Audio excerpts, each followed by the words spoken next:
हे भगवान, ये गधा मनुष्य की भाषा में बोल कैसे रहा है? कौन हो तुम दोनों? कौन हो? मैं नहीं बता सकता कि मैं कौन हूँ। बस इतना जान लो कि मुझे तुम्हारे आने का कारण पता है। देखिए, मुझे नहीं पता था कि ये गधा बोल सकता है। मैं नहीं जानता था। सच सच बताओ, कौन हो तुम?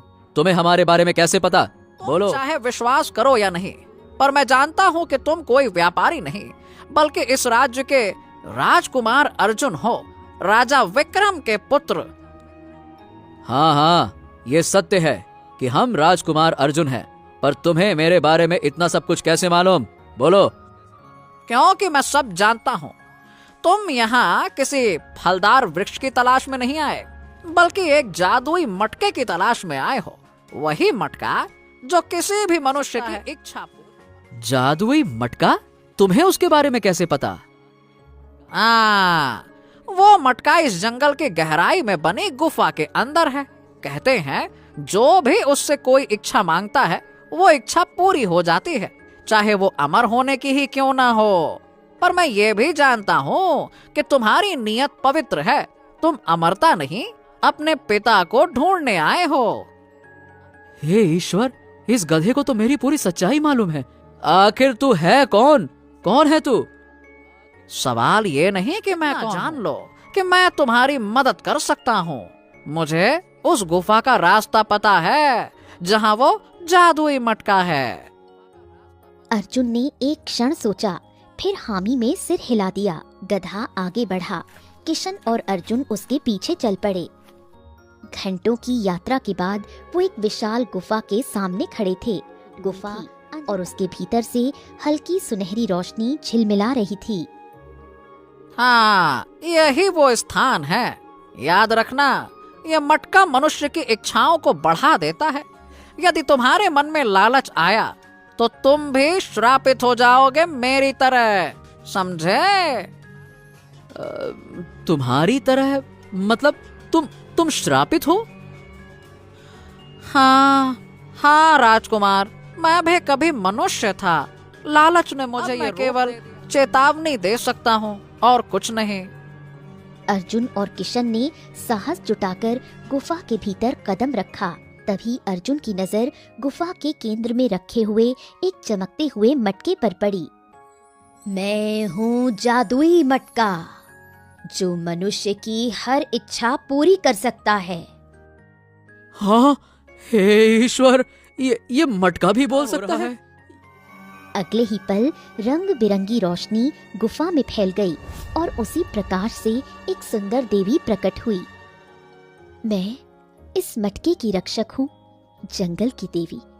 कहो राजकुमार अर्जुन, क्या इच्छा मांगना चाहते हो? ये मटका तुम्हें अमरता भी दे सकता है, पर यदि तुम्हारे मन में लालच हुआ तो ये मटका तुम्हें शापित कर देगा।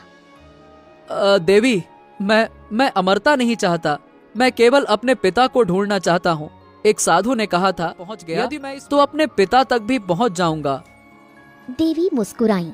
मटके से तेज चमक उठी और उसी प्रकाश में गधा दौड़ता हुआ गुफा के भीतर आया। जैसे ही प्रकाश गधे के ऊपर पड़ा, वो तुरंत राजा विक्रम में परिवर्तित हो गया।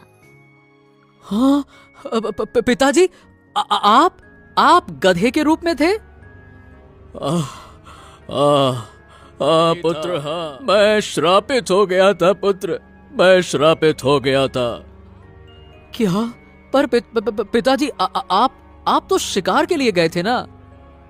नहीं राजकुमार, तुम्हारे पिता शिकार के लिए नहीं, बल्कि इस मटके की खोज में आए थे। बेटे राजकुमार, देवी सत्य कह रही हैं। एक तांत्रिक ने बताया था कि ये मटका मनुष्य की हर इच्छा पूरी करता है। बस हमारे मन में भी लालच आगे मांगनी चाहिए, और उसी पल मैं गधे में श्रापित होकर परिवर्तित हो गया। राजा विक्रम उसी गुफा के भीतर खड़ा था, जहाँ से सुनहरी किरणें मटके से निकल रही थीं। हाँ, अब मैं अमर हो सकता हूँ। ये वही मटका है जो किसी भी मनुष्य की इच्छा को पूरी करता है। मैं तेरी इच्छा पूरी कर सकती हूँ, लेकिन पहले ये देखूंगी कि तेरे मन में क्या इच्छा या लालच। क्या मतलब है तेरा? इच्छा तो इच्छा होती है, चाहे जैसी भी हो। नहीं राजा विक्रम, हर इच्छा के पीछे एक मकसद होता है। अगर तेरे मन में लालच है तो ये मटका तुझे वरदान नहीं, श्राप देगा। बकवास मत कर तू एक मटका है और हम एक राजा। आदेश देता हूँ कि हमें अमर बना दे, अमर। इतना कहते ही गुफा में रंग बिरंगी रोशनी फैल गई और उसी चमक से एक सुंदर स्त्री प्रकट हुई। मनुष्य, ये मटका सही कह रहा है। कौन हो तुम? मैं इस जादुई मटके की रक्षक, जंगल की देवी। मैं हर लालची मनुष्य को चेतावनी देती हूँ। अगर तेरे मन में लालच है तो ये मटका तेरी इच्छा नहीं, तुझे श्राप। मुझे उपदेश मत दो। मैं राजा हूँ, राजा। ये संसार मेरे अधीन रहेगा और मैं सदा जीवित रहूंगा। सुनो मटके, मुझे अमर बना दो, अमर। तेरी इच्छा पूरी नहीं की जा सकती राजा विक्रम। तू अमर होना चाहता है ताकि इस संसार पर सदा शासन कर सके। तू चाहता है कि कोई और तुझसे बड़ा। तेरे मन में दया नहीं, सिर्फ स्वार्थ और लालच है। अगले ही पल मटके से तेज किरण निकली और राजा विक्रम की देह कांपने लगी। पल भर में वो गधे के रूप में परिवर्तित हो गया। देवी माँ, देवी माँ, देवी माँ, मुझे क्षमा कर दीजिए। मुझसे गलती